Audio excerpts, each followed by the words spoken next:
अगर लाइफ के एक्सपीरियंसेस नहीं लेंगे तो फिल्म मेकर कैसे बनेंगे? Light, camera, action.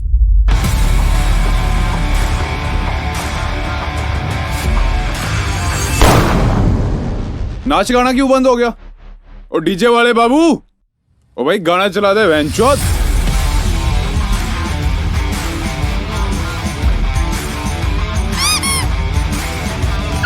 हेलो, कौन? नहीं, नॉट इंटरेस्टेड, बाय। कौन है? तुम्हारी मॉम। पकड़ना नहीं है उनको, मारना है। कैसे भेज दूं अपने बेटे को पुलिस के हवाले? आपको ये लड़का मर्डर लगता है? Cut instinct. मुझे तुमसे डर नहीं लगता, तो fuck you! थोड़ा मुस्कुराइए ना। अरे क्या हुआ? कोई मर गया क्या?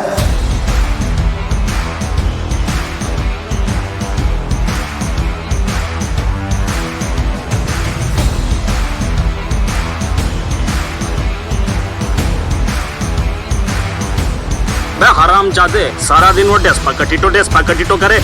नमस्ते मैडम। पहले बोलो आओ।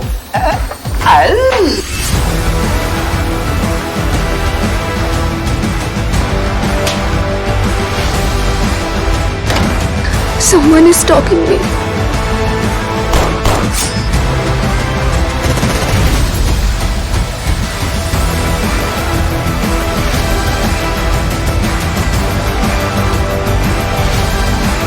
Appear weak when you're strong and strong when you're weak. Art of War. कौन कहता है यहाँ सच की जीत होती है? यहाँ वही जीतता है जिसके हाथ में बंदूक होती है। This is an act of war.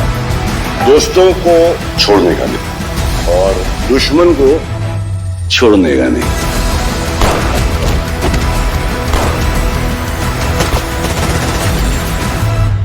देखो मैं सिगरेट नहीं पीता, पर जेब में लाइटर जरूर रखता हूँ, धमाका करने के लिए।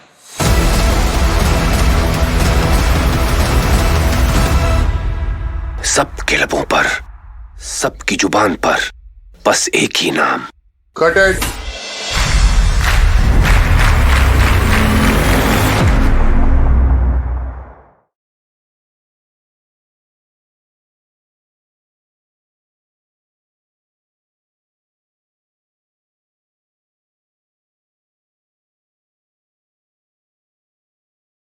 Three, two, live.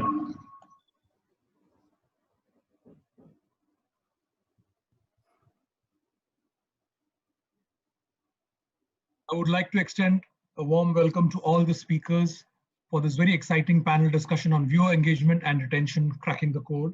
We have Radhika Bajaj, who will be moderating the session. Just to give a brief introduction of Radhika. Radhika has over 15 years of diverse experience across various platforms in Indian media. Radhika is a bilingual journalist, producer, and anchor. And she has worked with some of the leading channels like UTV, Times Now, NDTV. Radhika, without wasting much time, I would like to hand the stage over to you for carrying the discussion forward. Thank you. Thanks very much for that, Manoj. Must say it feels nice to be introduced once in a while. You know, that's usually my job. So I'll get on with it. Thanks, though, Manoj and the team for having me here for this very interesting conversation. And we're, in fact, in the company of industry stalwarts, really, as we discuss what is it that creators and platforms are doing to expand their viewer base and to ensure that there is retention of that viewer. We have a panel today that really covers all the spectrums of the content value chain, you know. So from the creation side and the ideation side, we're joined by Deepak Sehgal, head of content at Applause Entertainment. Deepak is without doubt an industry veteran with over 3 decades of expansive experience in the film and television industry. He has driven content strategy across media giants like Fox Television Studio India Private Limited, Sahara Motion Pictures, Star India, and Star Plus. Welcome, Deepak. On the OTT side, we are joined by two panelists. Aparna Achrekar, programming head at ZEE5, is joining us. Aparna is leading the content team at ZEE5, of course, and she's been with the group since 2006. She has an overall experience as a content professional for about 2 decades, which includes areas like OTT, web, applications, as well as print media. She's been behind driving Zee's digital businesses worldwide since 2008. So she's really got an insight of how the digital content space has exploded in these recent years. Let's also welcome Shugata Mukherjee, head original content Sony Live at Sony Pictures Networks India. Now, he was previously the head of content development at Disney Hotstar and was instrumental in setting up and producing the original slate for Disney Hotstar. And before Hotstar, he worked as senior vice president and editor at the content studio of Star India Networks. Shugata has also spent several years in publishing prior to these roles. Welcome to you as well. And we also have a broadcast television perspective coming in from Arun Thapar, who is president, content and communication, A&E Networks Television 18. Arun joins us with over 24 years of experience in hands-on content creation, curation, customization, management, as well as strategy. In his previous role at Discovery Networks as vice president, Arun has scaled up original productions to a new high while leading content and creative for the 11-channel portfolio. And prior to that, Arun was with the NDTV for over 15 years, where he created content and also featured in some of it. So welcome, Arun, Aparna, Shugata, and Deepak. It's wonderful to have all of you with us. So before we start discussing how one can crack this code that we're talking about, I just want to give like a minute-long context to this discussion. So, from the time that there was one show that was created to please millions of viewers. So, think back to Kyunki Saas Bhi Kabhi Bahu Hai days, where there was one major show and millions of viewers, to a time now where we have one viewer and millions of content choices for that viewer. Content certainly has come a very, very long way in India and across the world. And what we're also seeing is that it's not going to really stop here. Some people are saying that there is content fatigue, but then there are reports from consulting companies that say that it will be, OTT revenues, which in India specifically, which will grow the fastest in the near future when compared to any other part of the world. So content is going to really explode in our country. And you thought it was done? No, it's just about starting. So how do we then crack the code when it comes to creating content and ensuring that the viewer stays on your platform? So my first question is actually to all the panelists, and Deepak, I'd like you to take it first. 2020, no doubt, has been a horrid year in so many contexts, but when it comes to content consumption, it's been a milestone year. But has storytelling from here changed? Because when we talk about cracking the code, content is the key, isn't it? Well, actually, what you're saying is it's a universal truth that storytelling is the heart of all content that we put out for audiences to consume. And right from when feature film started to when television first came in, and now with OTT and mobile phones and this and that, the story and the rendition of that story, the rendition includes the kind of characters who emerge from that story. Are they relatable? Like, even if you take something like Sholay, the story is of a revenge, but the characters that it threw up, Surma Bhopali and Jay and Viru and Gabbar and this and that, just made that into much bigger than it is. If you look at Scam today, the story is a rather clinical bank fraud, a large-scale bank fraud, but the characters it has thrown up, Harshad himself, his graph from his struggling to his becoming arrogant to his, downfall again, and the pursuit of one, dogged journalist behind him, and his plethora of people of different ilks who work with him and are against him.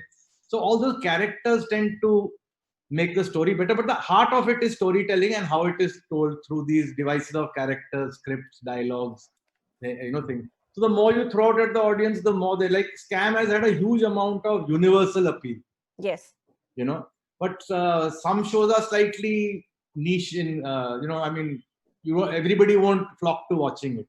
Hmm. So to make it broad based, you lean on popular things like great dialogue, like idioms, metaphors, this, that, and the other. And so those are the tools to make a great story sticky. But has the way we are telling stories changed? You were talking about mass appeal. So Shugata, let me come to you, since we're also sort of talking about Scam, which is so popular these days, and word of mouth has ensured that there are more and more people sort of downloading the app and watching Scam. But does it also mean that we can look at niche audiences now? Has storytelling changed in the sense that as the viewer is now consuming more content, you give them more niche content? It could be regional, it could be sports events. Like I know that Sony Live has rights to certain sporting events as well. So is it also about developing a niche audience? Thanks. Radhika, I think what has happened over the last few years is that content dissipation has become much more democratic, right? It's no longer you are trying to look at one broad-based mass market, right? What has emerged out of it is that there are separate cohorts and they want different kinds of stories to be told, right? The market scenario has been such over the last many years is that you either sort of make mainstream cinema, and I remember when we were all growing up, we would say art cinema. Now that I don't think there is anything like art cinema versus mainstream cinema. I think it's good cinema versus bad cinema, right? But what has happened is today the platforms today have become so much more democratic that you can make all forms of content, all kinds of content, and there will be takers. There would be takers where you would have a very broad-based mass market show, which will be probably lapped up by millions and millions of people. But there would be equally good shows which will reach out to a very specific set who would again be served a kind of content that she was missing all this while, right? And I think that has been the big change over the last 3-4 years, especially in India, because network TV in America is very different from network TV here, right? So I think that has been one particular change. And what the other thing is that I think from the other side, the maker side, I think there are a lot of people, a lot of makers who would probably not find that voice because of a platform, because of the medium. They are getting that voice. Hence, you have a show like Scam, right? Hence, you have a show like Scam, which is honed by a very, very talented guy like Hansal. But his films before this were, smaller films. Those are films which would go to Busan. Those are films which go to Berlin and win awards. Great films, but will it be watched by lots of people? Maybe not. This is the first time his audience scape has completely changed. I think that's the great thing about what has happened over the last few years. Right. So, Aparna, you would agree with that the audience has also changed? Absolutely. We do see an appetite for a variety of content, right? And what has happened with OTT, unlike television, where you were largely catering to a household and you were catering to possibly the women in the household because you wanted to sell more of Tel Sabunata, right? Because that's what your advertisers wanted. And then the rest of the channels were always called the niche channel. English was niche, or anything in infotainment was niche. So the masses came to watch only the GECs, and it was only a certain type of audience we were all catering to. Films either had to be commercial cinema or the likes that go to film festivals that never get discovered, or even if you wanted to watch, if you didn't land up at a film festival, you didn't even know where to watch that. Yeah. OTT has democratized all of that, not only for the creator but for the audience also. You and I, in spite of possibly being women, similar age category, I'm possibly a little older than you, but yes, similar age groups and things can both watch very different sort of content, right? I mean, I may like the TV plus kind of content, so the kind of experiments we are doing with maybe a Jamai 2.0. So you take a favorite TV show and then you make a web spin-off of that. or you can watch Rangbaz, or you can watch any other content. So that really has democratized the way we all can consume content at your own convenience, on your own device. So there's always no pressure, because those are some of the things that we have seen over a period as barriers also to adopt. So nobody is judging me when I'm watching something. I don't have to watch something that the rest of the family watches, right? There's cricket going on, but I'm not interested in cricket, but I can still watch what I want, whether it's catch up or whether it's a new series or whether it's a film. So it's empowerment for every individual, therefore, democratization. So yes, that's really what has really got, us all the big numbers, and pandemic, of course, has been, in that sense, a boon for that industry. Yes, milestone here, like I was saying, for digital content consumption. Arun, you are in the factual entertainment space, and Aparna was saying earlier how those spaces traditionally have been considered niche spaces. So after the pandemic, have you seen a wider audience base, because now people seem to have more time working from home, or businesses shutting down, and the flip side then is that people are consuming more. So have you seen a new wave of viewers coming in for your content?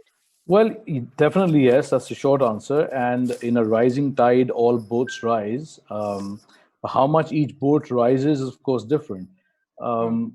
It wouldn't be so easy to say that because there is a pandemic, because people have a greater opportunity to watch, therefore everybody is going to rise equitably. We saw that GECs in fact declined because there were supply line issues. What are specifically supply line issues? And content is obviously the production of new content. News went through the roof because obviously everybody wanted to stay abreast of what's happening. Similarly, sport took a beating. Regional television grew in a very big way, and factual television grew. I mean, we personally, for example, grew something like 35% when it comes to pre-COVID versus post-COVID times. So yes, it has been good for us to have so many viewers tune into us. But over time, there's a normalization that begins to happen. GEC is pretty much returning to its old levels. News is beginning to taper off, of course, with the exception of the Bihar election coming up. And along with it, of course, digital consumption of content continues to grow in a very big way. But I think at some point in time, you'd have to sit back and say, is content consumption and rise in subscribers the only end objective? I think the end objective is to have a very healthy business model and eventually be able to effectively monetize and make money on the back of what you're trying to sell. While subscriber numbers are great to talk about, at the end of the day, if you were to say and look upon India as the next El Dorado, where there's a 1.3 billion population, therefore by inference, billions of people or hundreds of millions of people will begin to watch a particular OTT platform. That isn't happening in a rush. The next 100 million isn't happening in a rush on specific platforms. It's a highly price sensitive market. That applies to television as much as it does to OTT.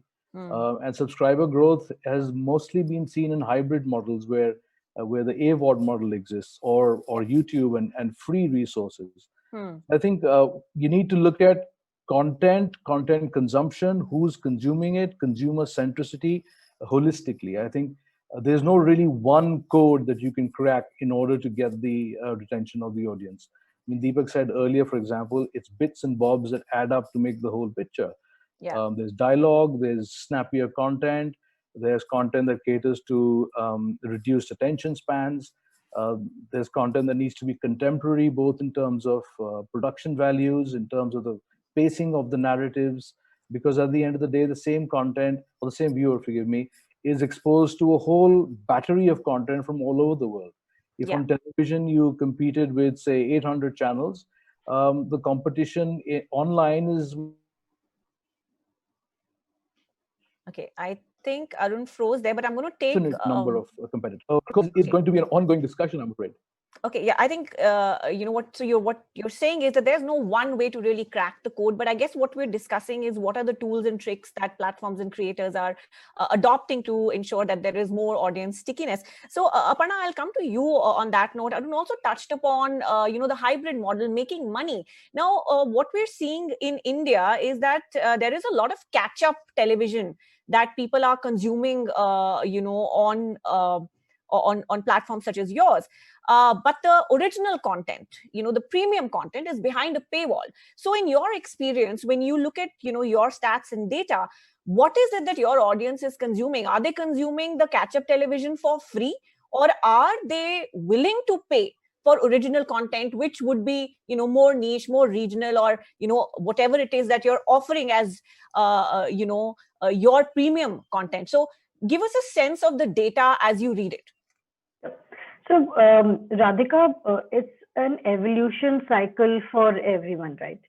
When you first adopt, right, the first adopters start off with YouTube, because that possibly comes pre-embedded in your phone, right? Your low-end Chinese device has YouTube pre-embedded, so your first orientation to anything digital or digital video content starts with YouTube. Post that, because you're already exposed to television as a medium, the concept of catch-up sets in, right? So anybody at an entry level who comes into the entire digital content consumption fold actually starts off that way. And therefore, free content, right? Free television content that is in a space that they are all aware of, that they know that they have been watching for a long period of time. They're already fans of that content, of those actors, of those stars, right? So that's how that induction into the entire digital content consumption happens. The evolution then there goes on to watching movies. So it may first start off with watching movie clips, comedy scenes, typically the YouTube behavior, right? Or short format content behavior. So it then starts with introduction to movies, then goes on to watching a film, right? Free films, free movies, and finally it all lands into the space of paid content. Right? Now, television as a paid medium, yes, I mean, we are still largely a country that runs a lot of FTA channels, and FTAs rate, way better than our pay channels, right? So it's an evolving country, it's an evolving ecosystem. At the top of the pyramid at the moment are those who are paying for content, right? All of the guys that we are all gunning for. Why is premium original content for paid now? Yes, because there's a certain value, a perceived value that we all want to set for that content, right? There are many platforms that will not even allow you an entry to sample content, right, without you having paid for it. Now, that is for like those at the really top end of the pyramid. Platforms like us possibly start off with the first episode free. So even if it's a premium content proposition, you start off with the first episode free, so that there is sampling of this kind of content, right? From television to going to watching original content is a huge leap. And believe me, there's a lot of research that we've done to say that it's not just, it's a huge leap of faith, right? Yeah. We were going through the study of what possibly are the barriers for people to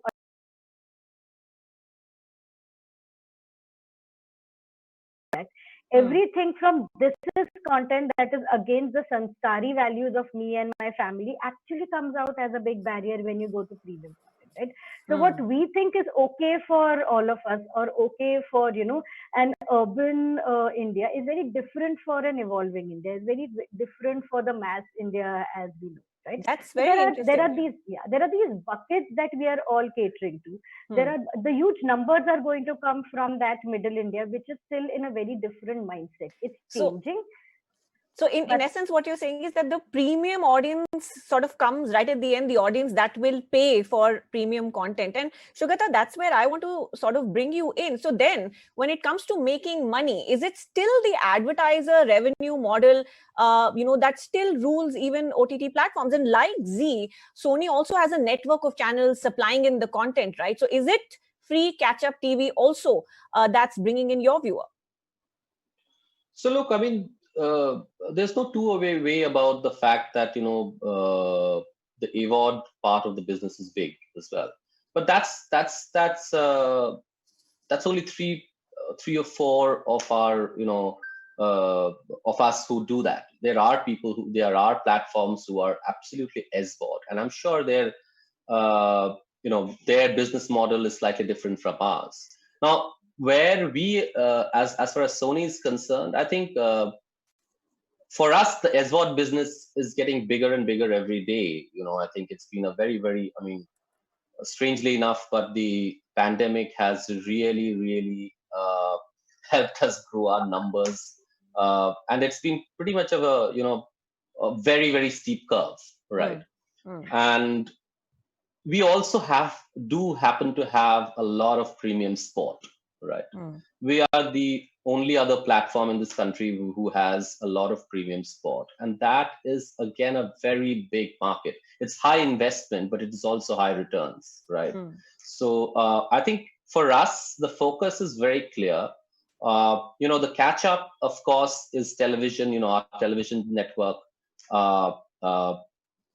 does a lot of great shows, and we try and monetize it over the AVOD part of the business. But the SVOD business and the sports, premium business that we have in terms of the SVOD part is something which we feel is going to grow and it has been growing at a phenomenal rate, right?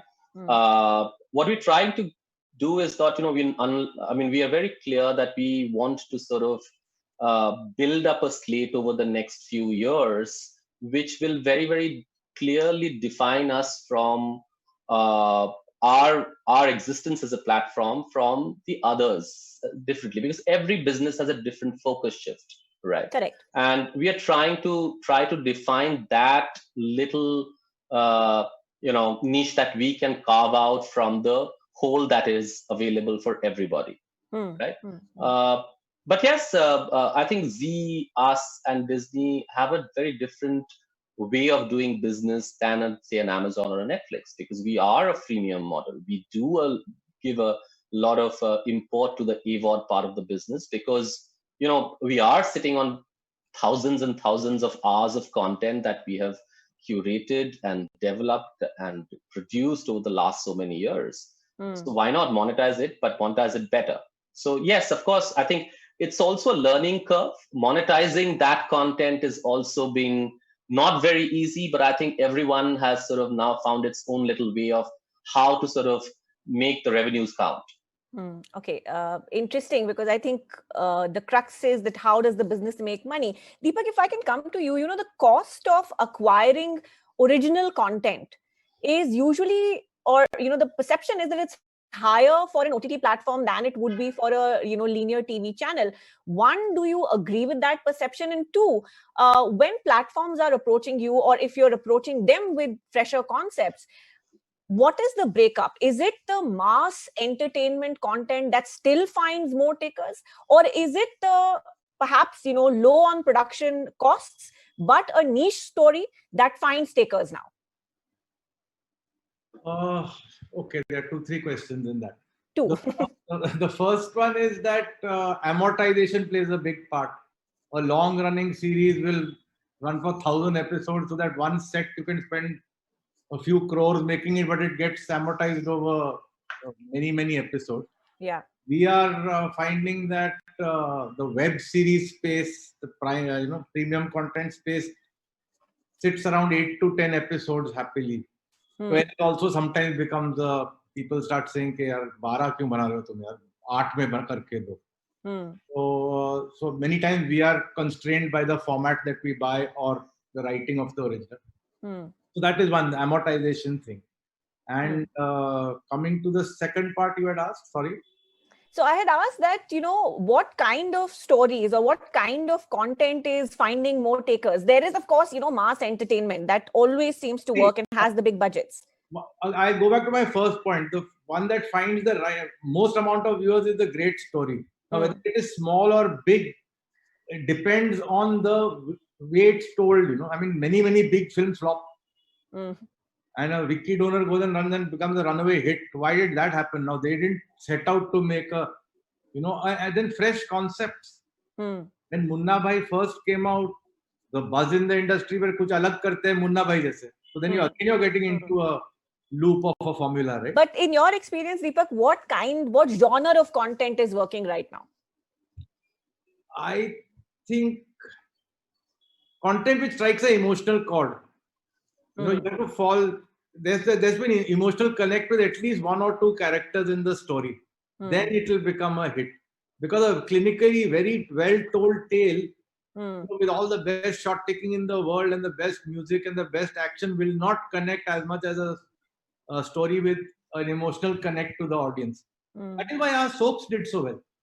That's very interesting, you know. So from the fiction space where the audience can relate to characters and there is an emotional connect, Arun, I come to you. You're in the factual entertainment space where you're talking about food and history and travel. So, Guilty as charged, yes. yeah. So in the past year or so, are you seeing sort of, you know, that kind of content finding more and more takers? Because I personally feel, and because this is the kind of content I have also worked on and produced and anchored, I feel that there has sort of been mass media tyranny, right? Because it is the soaps that will get the big sponsors, or it'll be like, you know, big movies, big stars, big characters that will get, you know, the big budgets. But when it comes to content like this, which as some, you know, some people define as niche, there are perhaps not that many takers. So is digital content, or, you know, platforms, digital platforms, really the space where content creators such as you and I should be focusing? Well, again, you know, you have to think about and perhaps set limits to what your ambitions are. If you want to make content within the whole overarching banner, if you will, of factual content, and then seek to get, you know, 5% of the total viewing universe, that isn't happening. So you're really, you know, you're crying for the moon. And I think that is pretty much applicable to television channels, to OTT platforms, to content creators. You really need to be realistic about what the audience is going to be. And increasingly with fragmentation of viewer interest and of audiences, you need to go after a set of people. There was this whole time about 3 years ago, 4 years ago, where millennial was the buzzword. It still is, but less so now. That, you know, maybe our content should be more millennial, etc., etc. We tried a few things. They don't necessarily work, because the loyal audience then begins to say, hang on, if I want to watch this content, there are enough opportunities for me to watch it online. Why should I watch your channel? Why should I pay for it? I come to your networks in order to watch a certain kind of content, which has a certain caliber, which has a certain storyline, which to me is a window to the external world.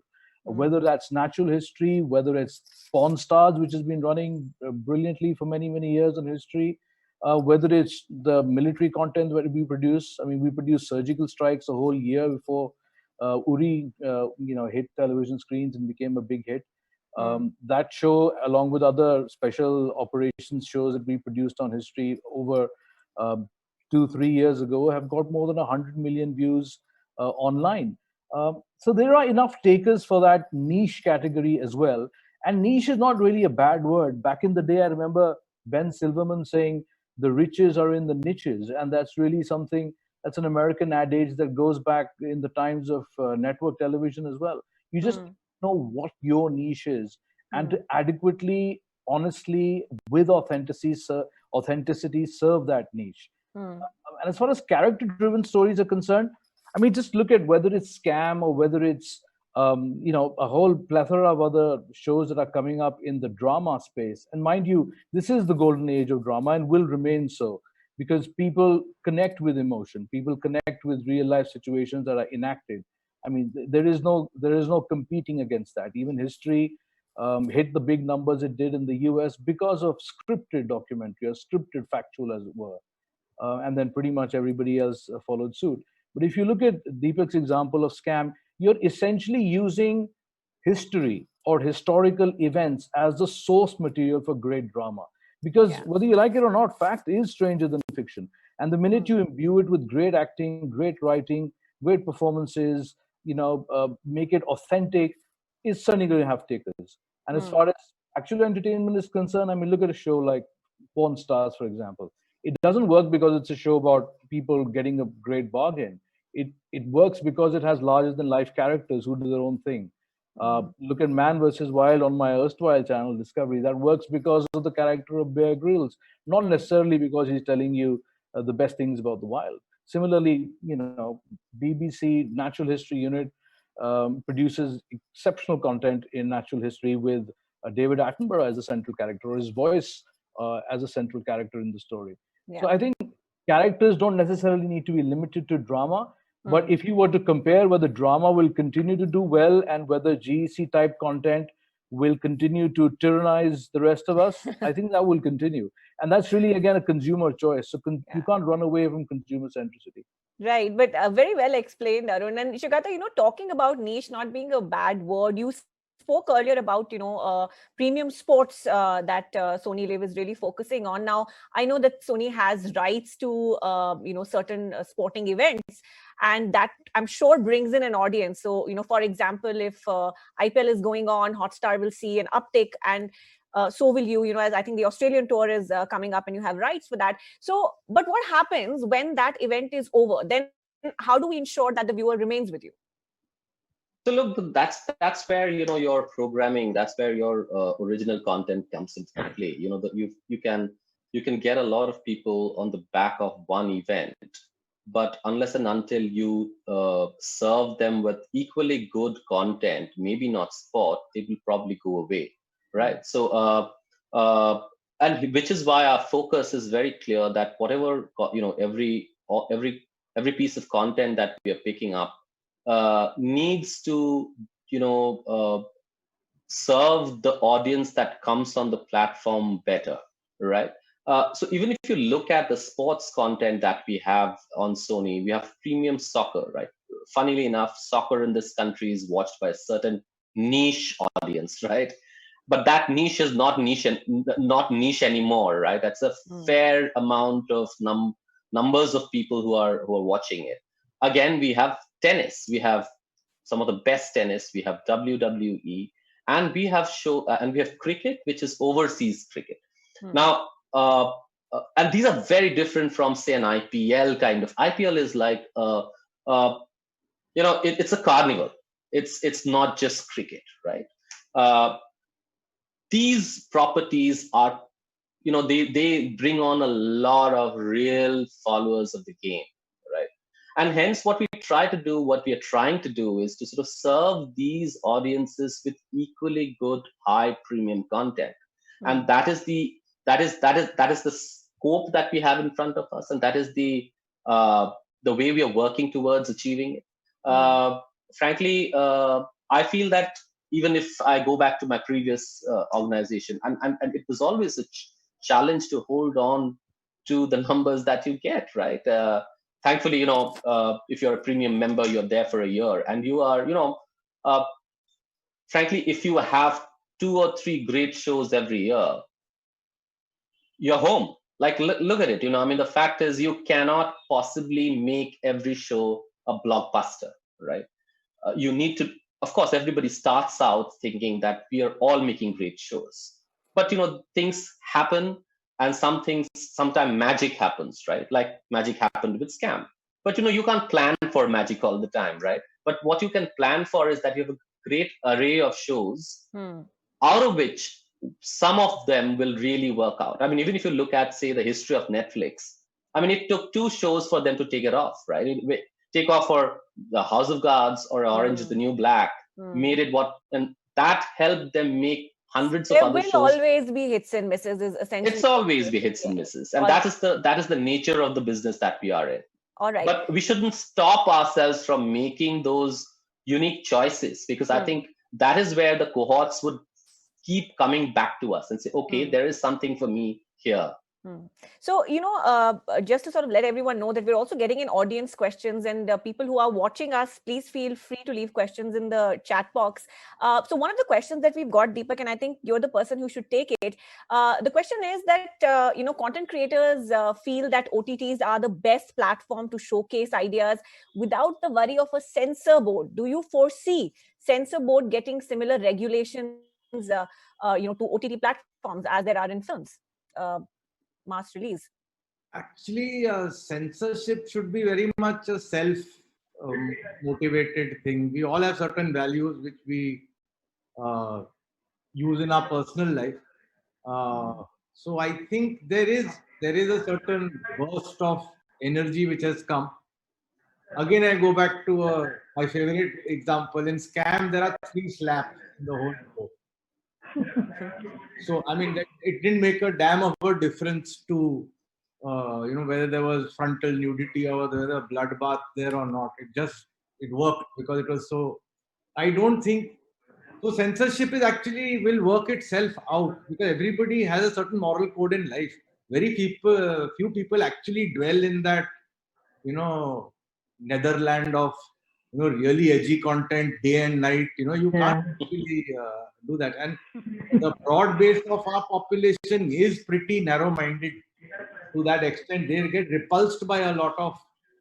I get repulsed by some of the shows that I saw on one of these platforms. I don't know which one it was.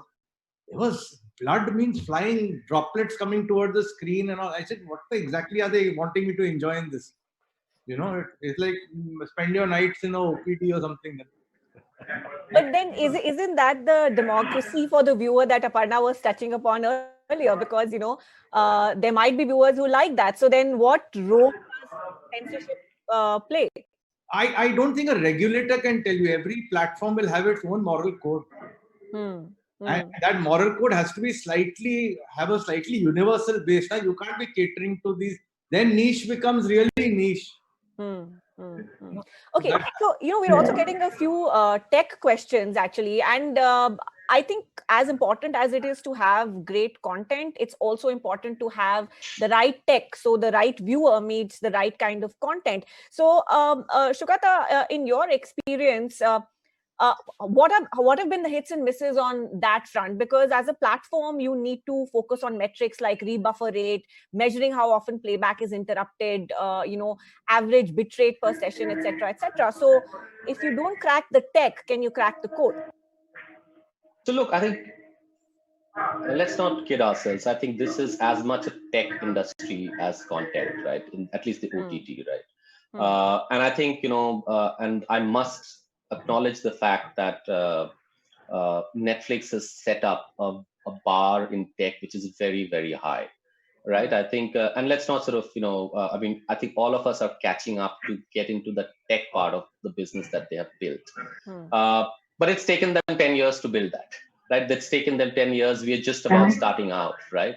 Our new app launched in June, end of June. It's been 4 months. Is everything going right? Maybe not. We have problems. We try and solve them as fast as possible. We are trying to, upgrade it every day. We have great partners working with us, but it's an ongoing process. If you're talking about the investment, yes, more and more investment needs to come into tech, because this is pretty much, if content is at the heart, it has to be, the tech is probably the blood. It's sort of, if you don't have it right, people will give you a chance, maybe a 2 or 3, but they will go away post that. I think at Sony, we are very mindful of that, and we've been constantly investing in technology. And that is one of the biggest investment areas for us for the next many years. Moreover, because, we have live cricket, we have live sport, and hence we cannot not get the tech to a level where where my audiences have an absolutely dream of a experience on my platform. But are we getting it right all the time? No, we are not. I mean, we're not even close there. But I think the fact is, are we trying enough? Yes, we are. And are we investing enough? Yes, we are. And I think give us a couple more, some more time. I think we should be able to sort of catch up to the best in the industry. Yes. And I think, I want to take that to Aparna briefly, Aparna, because, we're running out of time and there's so much more I want to talk to you guys about. So Aparna, tech is one aspect, but also word of mouth and getting the social media aspect, I think that kind of also plays a big part. Even if we look at the example of Scam or even in Emily in Paris, one heard about it on social media and then, access the content. So how are you managing on the tech fronts and the social media? So tech fronts, yes, and always a challenge, and tech is always a catch-up game, right? You see a new feature or you want to build a new feature, there's always, a certain time that you will need to build out something or to even take inspiration from what else is happening in the industry. So yes, and those things really do matter. Quickly for us, some of the key things that are important when it comes to engagement and retention are not just content, but convenience for the consumer and a completely consumer first approach, right? So while content is what can hold people together, these aspects of how discoverable your content is, how easy your app is to use, does it work on my low-end device? Does it work on my connected TV? Am I available as an app on on the smart TV I have bought, right? All of these factors really matter when it comes to giving some sort of holistic experience. Social media, yes, because digital being a medium, so the DDT factor is one thing and the immediacy factor is another, right? You see something and then you want to do it almost immediately. From the time of getting exposed to a post or exposed to a digital marketing campaign that leads you to buying a subscription and watching a content, you have less than a day, right? So somebody who has been exposed to your ad will come to your platform, make a payment and start consuming. And if he hasn't done that in 24 hours, you're worried, right? So then you're reaching out to them with campaigns, through newsletters, through notifications and multiple other things. And social media lends itself very well because you have a phone in your hand and all that you do is just click there on that hyperlink and it lands you to the app, right? It gets you an install and then everything starts henceforth. So yes, I mean, while we do go for the traditional mediums like huge outdoors and television, because that's where the funnel starts from, social media is actually like the point of truth. Right? So there's higher chances somebody will actually convert and become a viewer. Great. So, at the moment we're seeing about over 30 platforms, giving us content. Arun, you have a news industry background, and at one point I know that there were so many channels and people used to say there will be consolidation. In this industry, do you see there's going to be consolidation or do you think there will be more platforms and more content? Well, I think it wasn't just people saying there'll be consolidation. I think you've already seen a considerable amount of consolidation worldwide. India is being no exception. And as far as, I think there's something like 60 OTT platforms currently operational. A few of them are in fact looking to sell out already. So I absolutely think apart from say the big five or the big three, there will be consolidation with individual players and independent entities.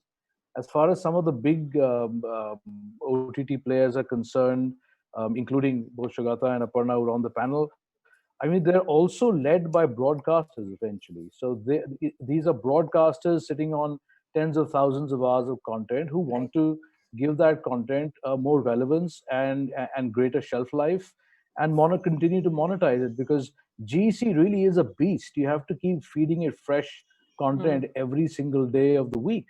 And what do you do with that content thereafter? You can do a deal and sell it to someone else, or you could launch your own FTA platform, and that has been tried as well.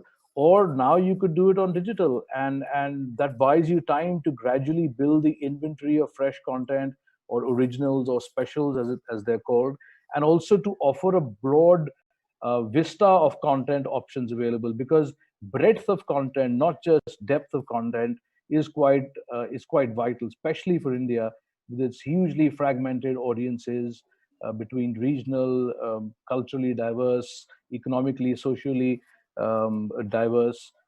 So yes, there will be consolidation, but only as far as individual players are concerned, independent entities. I think the broadcasters are still catching on.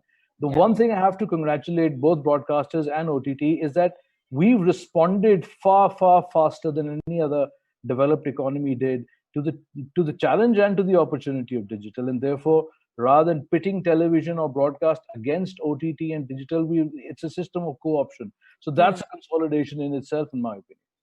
Yeah, that's great perspective, actually. So, we have to wrap up very soon. So as we take closing comments, Deepak, the two things essential to crack the code, and that question is going to circulate amidst all the panelists. Deepak, if we could start with you.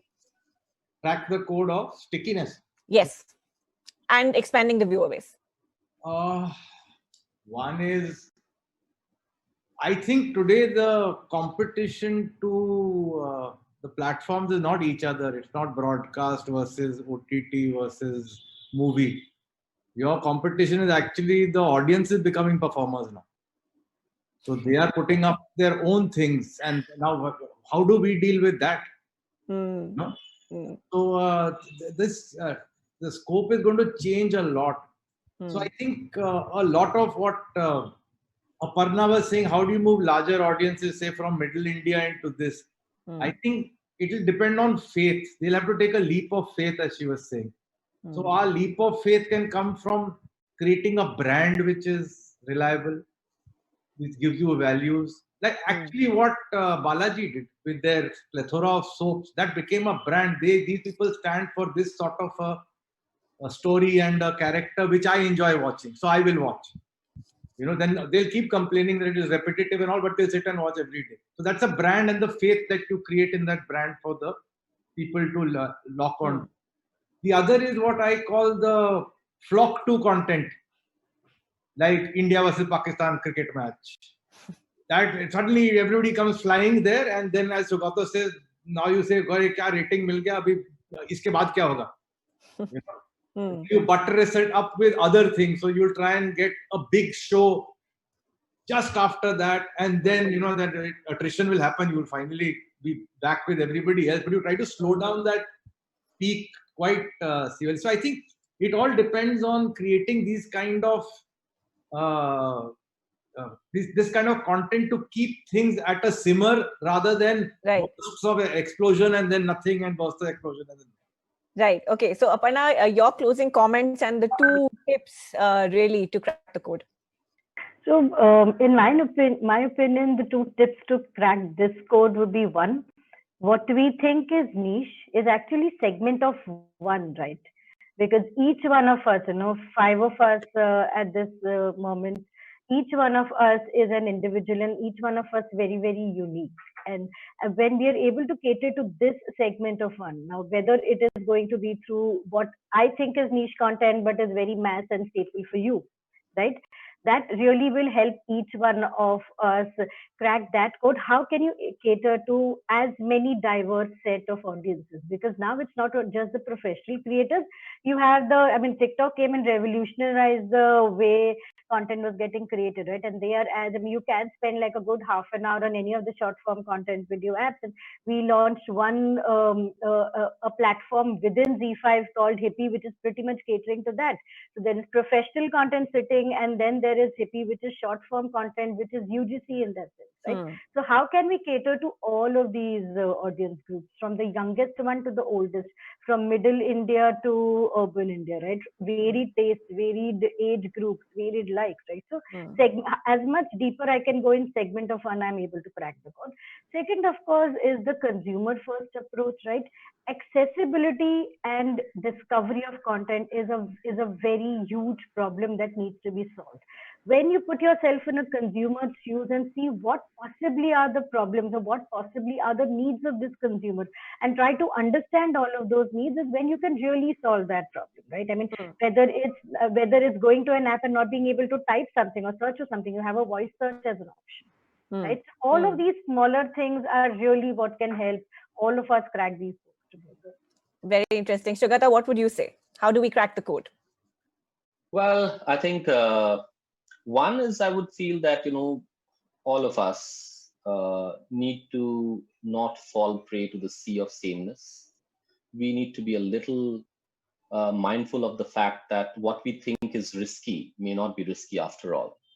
The second one, I feel, is that we need to give tech a little more leeway. I think that's going to be very, very important. I think tech, the way you distribute content, the way audiences react to your app, how do you innovate there? I think we need to be much more innovative on the tech front. And thirdly, I think the most important thing is that let's unnecessarily not try to be global. We are an Indian, we need to tell our stories from the very ethos of this country. We don't need to tell stories from America or Europe. We have we've got a treasure trove of stories in this country. Let's find and tell those stories well. That's very well said. Arun, giving the last word to you, especially because you will understand that we need to wrap up in under a minute now. So all yours. Okay, I'll try to be very quick. Firstly, I don't think there is a pre-existing code. I think it's an evolving code, and a lot of it will depend on individual business models. What are the kind of audiences that you want to crack versus that you're getting automatically? I think it is a combination of everything that Deepak, Saugata, and Aparna said. It needs to be about technology. It needs to be about the power of the creative. It needs to be about authenticity. It needs to be about marrying art and science. I do not think there is a formula, because I think if anything is true, is that formula does not necessarily work. It's an evolving, it's an E is equal to MC square kind of formula doesn't really exist. That's going to be true for all times to come. It has to keep evolving according to technological advancement, changing viewer preferences, and consumer centricity. All right. So I think what we all agree on is that it's a multi-layered approach that has to be taken. But I think we agree on one fact, that the niche and the mass will continue to exist together. And that is what that needs to be really celebrated. It's been such an interesting conversation. And thank you all so much for joining us, Arun, Sugata, Aparna, as well as Deepak. Wonderful speaking to you all. Thank you. This is Radhika Bajaj signing off. Thanks, Radhika. Thank you. Bye, everyone. Bye-bye.